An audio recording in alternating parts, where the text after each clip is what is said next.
Quando falamos em personagens de filmes de animação que sofreram bastante, já devem vir alguns nomes em sua mente, não? Esses filmes trabalham com muitas emoções felizes, mas também acabam abordando momentos de tristeza e sofrimento. E hoje eu quero trazer aqui pra vocês alguns personagens que sofreram o pão que o diabo amassou em filmes de animação da Disney e da Pixar. Alguns deles são personagens até pouco falados, mas que passaram por vários problemas até chegarem em seus momentos de alegria. E acho que você vai se surpreender aqui. Bom pessoal, eu sou o John e seja bem-vindo a mais um vídeo aqui no Animaverso. Já vai deixando seu like por aqui, se inscrevendo no canal para receber mais vídeos assim e bora ver quais são esses personagens e tudo que levou essa galera a passar por poucas e boas.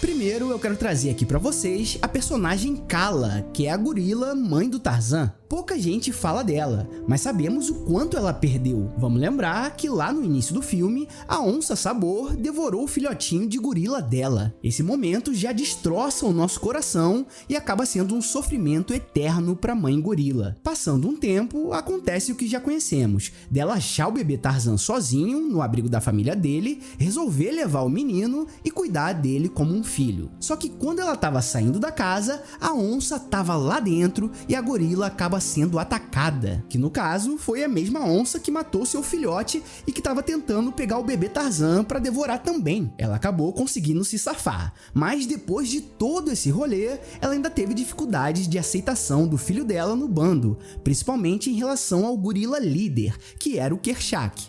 Eu só quero ver você feliz, seja qual for sua decisão. Bom, depois que o Tarzan conhece a Jane, se apaixona por ela e percebe que ela tem que voltar para a Inglaterra, ele decide ir junto. Não sei se vocês lembram disso. A Kala fica feliz em ver o filho feliz, mas ao mesmo tempo muito triste, por não ter mais o Tarzan por perto e tendo a possibilidade de nunca mais vê-lo. Eu sei que o filme acaba bem, com o Tarzan ficando com a Jane e o pai dela na selva. Mas mesmo assim, por um instante, ela teve esse momento triste de despedida do filho. Vamos lembrar ainda que tem o lance do Kerchak ter morrido, ou seja, ela perdeu o seu líder. Foi uma vida muito sofrida para Kala, mas pelo menos no final tudo deu certo, né? Não importa onde eu for, você será sempre minha mãe.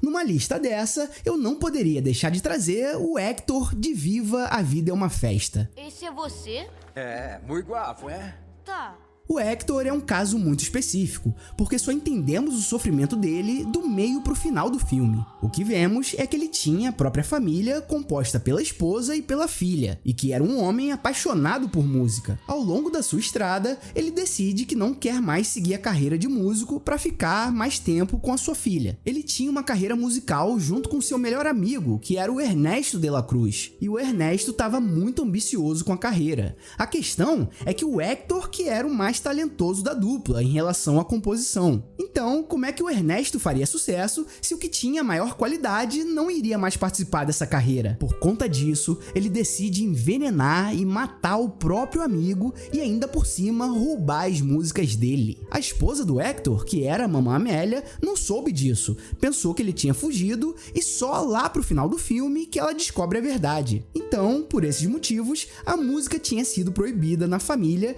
e o Hector estava quase sendo esquecido também. Só a mamãe Inês lembrava dele e por isso ele ainda não tinha desaparecido do mundo dos mortos. Mas por não ter a sua foto na oferenda do Dia de los Muertos, ele nunca conseguia passar pro outro lado. E o que ainda é pior, achei que se eu não visse a Inês no mundo dos vivos, ainda assim algum dia eu a veria aqui. Daria um abraço forte.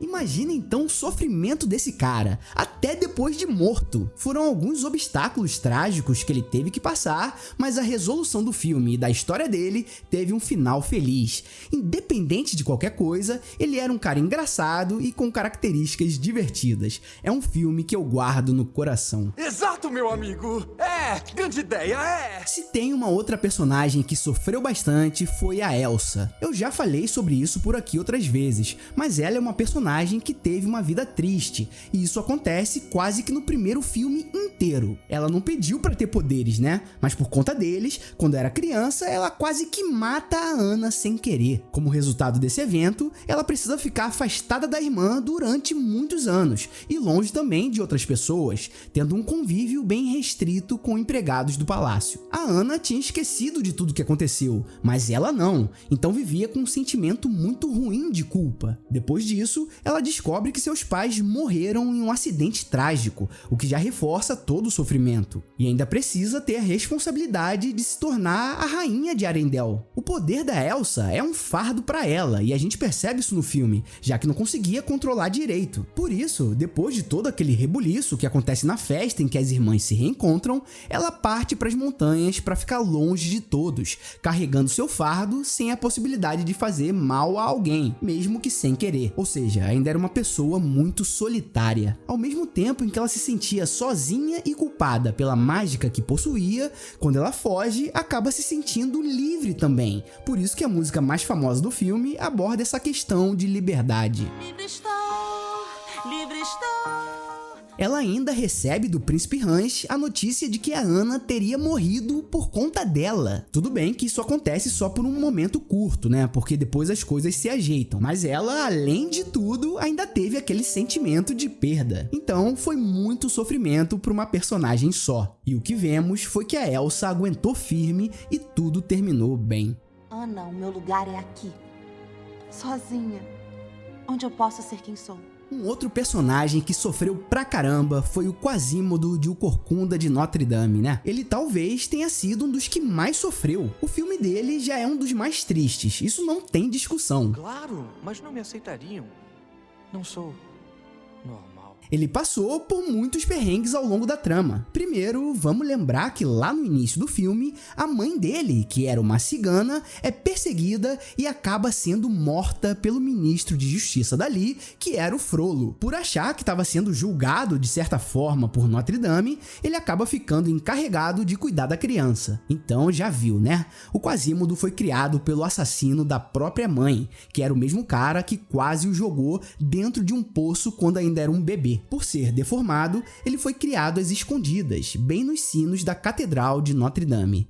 Isso fez com que ele criasse uma dependência emocional do Frollo. No início da música Lá Fora, isso fica bem claro, mostrando que existia uma relação muito tóxica ali, dando a ideia de que tudo que o Frollo fez por ele era bondade e ele deveria ser grato. O ministro reforçava também as características negativas do Quasimodo e fazia com que ele se sentisse a pior pessoa do mundo. Vão tratá-lo como a um monstro. Eu sou um monstro. Vamos lembrar também de uma cena muito triste, em que ele foi humilhado em praça pública pela população, onde amarraram ele, tacaram comida nele e isso na frente de todos, mostrando como o ser humano pode ser cruel. Um outro ponto bem complicado para o nosso protagonista foi que ele teve que abdicar do seu amor pela Esmeralda, para que ela pudesse ficar com quem amava de verdade, que no caso era o Febo. Ela gostava muito do nosso Quasi, só que como amigo. No final, vemos que ele entende e respeita isso, até porque ele quer o melhor para ela. E no momento em que ele percebe que ela tá em outra,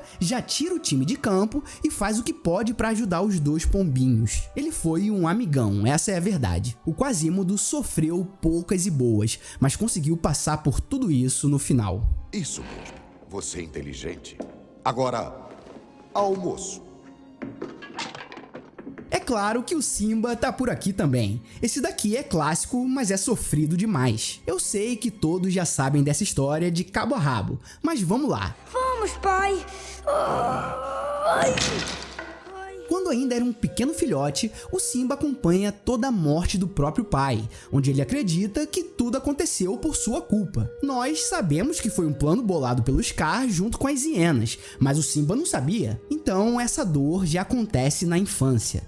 Depois disso, ele foge das terras do reino sozinho, deixando sua mãe para trás e com um sentimento de culpa gigantesco. Ou seja, ele decidiu ficar longe da família. Se já não bastasse, ele cresce em um outro lugar, se sentindo culpado pela morte do pai durante todos esses anos. Então, imagina como era a cabeça desse leão. Eu não sei se vocês perceberam, mas quando ele foi achado pelo Timão e pelo Pumba, ele já tinha jogado a toalha e parecia que não se importava se iria morrer ou não. E aí, quando a Nala acha o seu amado e leva o leão de volta para que ele pudesse consertar os estragos que o tio fez no reino, ele chega lá e vê que todos os animais estão passando fome. E ainda encara a mãe de frente com muita tristeza, dizendo que ele tinha culpa da morte do Mufasa, já que nesse momento ele ainda não sabia da participação do Scar nisso. Logo em seguida, ele descobre que tudo foi arquitetado pelo próprio tio. Então, imagina o desgosto dele, mas sendo o líder que é, ele consegue derrotar o Scar e toma de volta o reino para si. Que história, pessoal! Por isso que esse filme é reverenciado até hoje e sempre será, mesmo tendo um protagonista que passou por todo esse sofrimento. E agora eu quero saber a sua opinião aqui nos comentários. Entre esses, qual foi o personagem que mais sofreu na sua opinião? E faltou algum aqui na lista? Diz aí pra gente conversar um pouquinho e pra eu trazer de repente uma parte 2, beleza? E é isso, pessoal. Não esquece de deixar o like aqui no vídeo se você gostou, se inscrever no canal se você quiser receber mais vídeos assim, clicar em um desses vídeos que estão aparecendo aqui na tela pra você assistir. Um grande abraço e valeu!